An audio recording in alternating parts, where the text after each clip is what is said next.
Let's return to Hollywood and our top news this morning.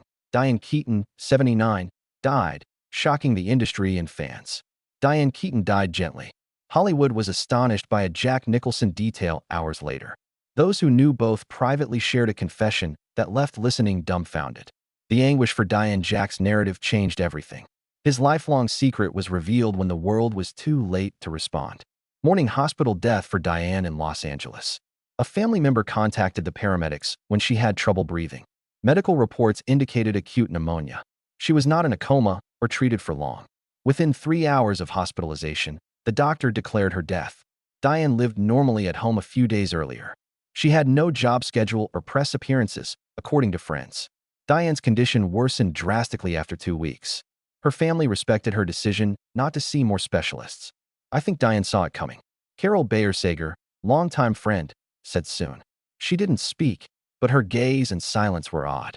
Diane rarely showed symptoms of letting go. Diane removed all Independent Film Foundation donations 2 weeks before her death and wired the remaining funds to a California animal welfare charity. Her representative kept this quiet. However, relevant entities internally confirmed the transactions. During this time, she sold her remote Pacific Palisades home. Only 2 family members and an anonymous former lover spoke to Diane in her final days. In her farewell message, she praised all the memories, even if only briefly. Diane denied invites to 3 straight awards ceremonies despite being an honorary member of 2 U.S. film academies. Diane was tired of public appearances, according to a friend. Just like she lived, she wished to disappear. Not much was said about Diane's death. A brief statement, no public funeral, no flowers, only generous gifts from the family. The public was most astonished by a share beyond the framework. Jack attended Diane's death at home. He left after 2 hours without speaking or leaving a message. However, a something's gotta give staff member spoke up hours later. I always expected to start. I thought Diane wouldn't leave without letting me say goodbye. Nancy Meyers, who directed the film that brought them closer, said Jack never told me he loved Diane. However, last year he regretted not saying what he should have while he could. Former Jack's secrets are being revealed. This is when people realize why those seemingly intimate things changed their vision of their relationship for almost 40 years. Unspoken confession. Jack did not address the media or send a statement after Diane's death, but a short private sentence was sent around internally, worrying individuals who worked with both of them. Jack was reminded of Diane in a private meeting with his former co-workers that evening. I believe she knows, he said, but I should have clarified it long ago.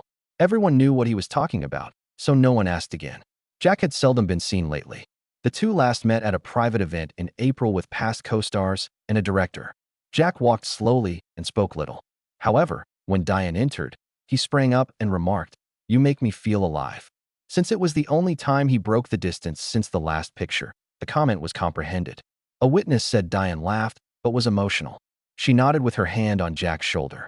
No cameras were rolling. Although no official announcement was made, group members acknowledged the scenario and words.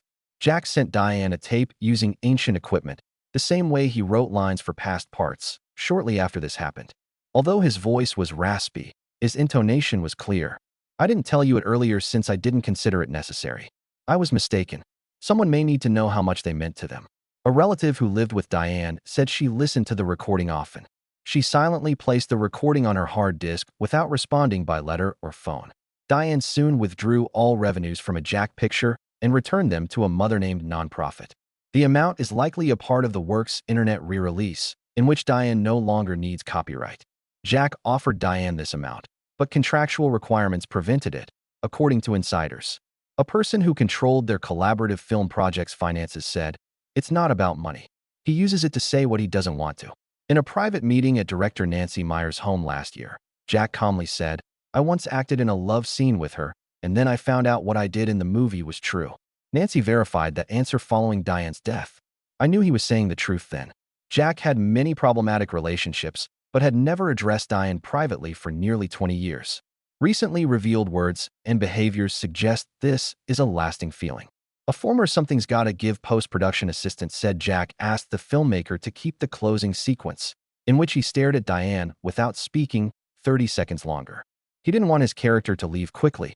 Jack rarely requested a final scene change for personal reasons. Diane never confirmed a relationship following that film. All records end at non-personal interviews. From all the evidence corroborated by friends, colleagues, directors, and film crew members, the two have never been separated. Due to their long-time relationship, the audience remembers their cinematic roles together, the time when their tale became apparent. Unnamed link. Many big American films have included Diane and Jack, yet their relationship has no title. They aren't officially in love or close pals, but they see each other often from the film set to life off the screen. Both made their film debut in Warren Beatty's historical drama Reds. Although they rarely interacted on television, this was the start of their friendship. Director, screenwriter, and producer of mature, deeply intimate movie have invited them to independent projects. The industry grew accustomed to their simultaneous presence. Not till Something's Gotta Give was released.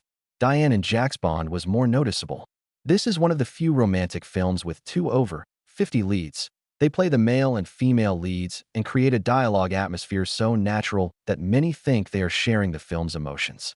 Director Nancy Meyers once commented, "I don't have to tell the actors how long to look at each other because they do it themselves at the right time." During filming, many dialogue scenes lasted longer than originally planned due to the natural reactions between Diane and Jack.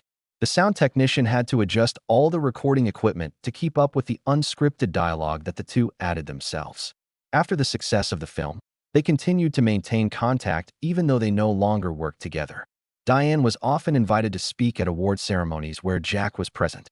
On such occasions, she always called him the most special co-star she ever had. On the contrary, Jack once said at a dinner celebrating the film, "I have never felt more comfortable in front of the camera than when I was standing next to her." There have been many offers to reunite the two in a new film project since then, but no plans have reached the production stage. An anonymous producer once shared that both requested that if they were to return, the script must maintain the balance between dialogue and emotion, as in their previous collaboration. Both Diane and Jack choose to live a life that is not too close to the media. Both avoid commenting on social networks or public interview programs. Nonetheless, they often appear in the same frame at rare events of the Artist Council or art auctions. Such meetings are always quick with few words, but with full presence from both sides. On one occasion of Jack's birthday, Diane was one of only 3 guests attending a private party at a private villa in Beverly Hills. This event was not reported, but was confirmed by Jack's longtime assistant. This was also a rare occasion for the two to take a private commemorative photo, which Diane later printed out and kept in her home office.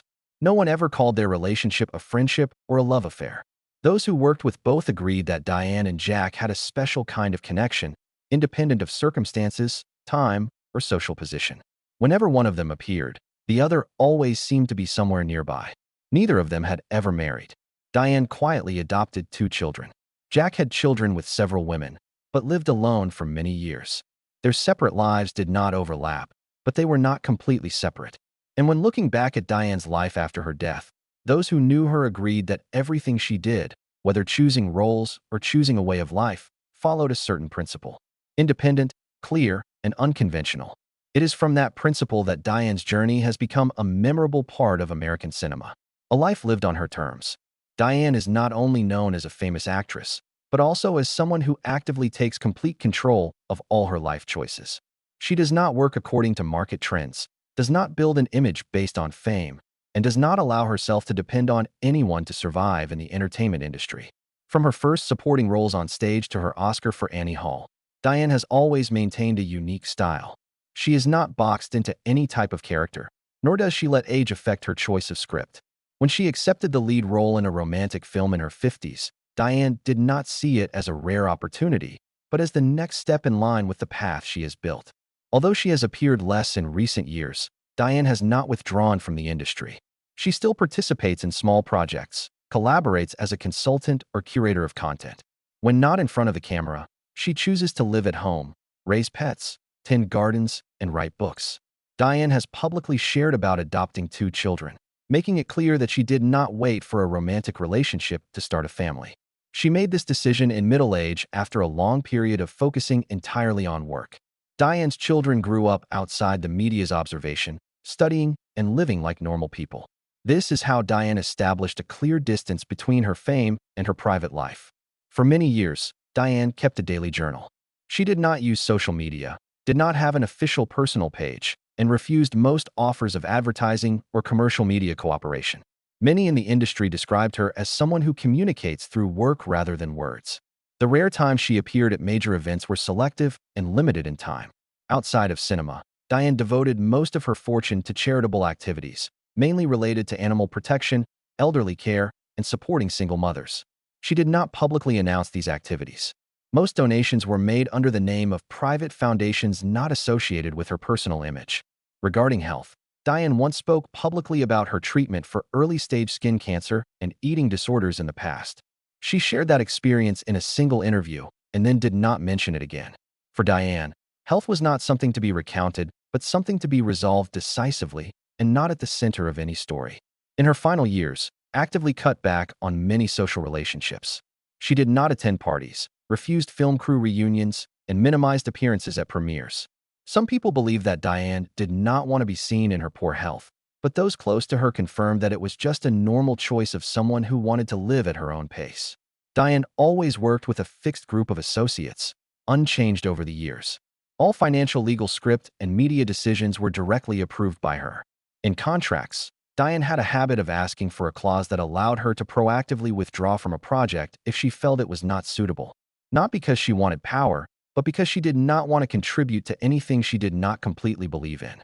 A director who worked with Diane in the last period of her life described, "She did not come to create a product that was just enough. She came to do the right thing." This statement is repeated in many internal documents of the studios that worked with Diane. And that is why those who have passed through Diane's life, especially Jack, understand that everything that happened between them was not random. In the final stages, this was more evident than ever through the quiet but decisive changes on her part. The quiet bond that remains. Diane had many famous relationships in her life, most of them with contemporaries in cinema. They appeared at different stages, each left a certain influence, but none accompanied her to the end of the journey. After all, only one person remained present in important moments, although not in a public position. Jack. They had no official titles, no defined beginning, and no clear end. The bond between Diane and Jack lasted for decades, even though both lived separate lives. An acquaintance of Diane's once commented, "There was a connection between them that needed no explanation. It existed because neither of them asked for it." When Diane appeared at events related to Jack, she was never in the front row. When Jack was asked about Diane, he would respond briefly and respectfully. Those interactions were few and far between. And over time, they formed a bond that no one else could fully understand. In private interviews, Diane spoke of Jack in a soft voice. She said he was a joy to be around, and that on set, he always kept the atmosphere pleasant. A colleague once heard her say, "Jack never changed. He was always himself, and that's what I appreciated most." Many in the industry saw them as opposites. Diane was calm, restrained, and quiet. Jack was outspoken, and always in the spotlight. It was those differences that kept them far enough apart to avoid conflict, but close enough to understand each other. When Diane died, Jack did not speak publicly, but many people confirmed that he sent flowers and a short note with the only words, "For everything we shared." Throughout her career, Diane has gone through many changes in her acting style, but the emotions in her roles have always remained deep. Some filmmakers believe that this comes from her own private experiences that she rarely talks about. Her relationship with Jack is part of that. There is no drama, no noisy joint appearances, just the quiet presence of the two people who together created unforgettable cinematic moments. Those who have collaborated with both of them realize that even though they no longer work together, they always follow each other's careers. Diane often asks about Jack when he is absent from events, and Jack always remembers her new projects. The way they care does not come from obligation, but from a habit that has formed over the years. Diane passed away, but what she left behind was not just roles or films that have become classics. It is also the mark of a woman who lived true to herself and a special connection that time cannot erase. Jack once said that there are things that do not need to be said, just existing is enough. Perhaps that feeling still exists somewhere between old films and memories that have never faded. If you also feel the power of stories like this, leave your thoughts in the comment section. Don't forget to share the video to spread more memorable stories of cinema, and subscribe to the channel so you don't miss the next content.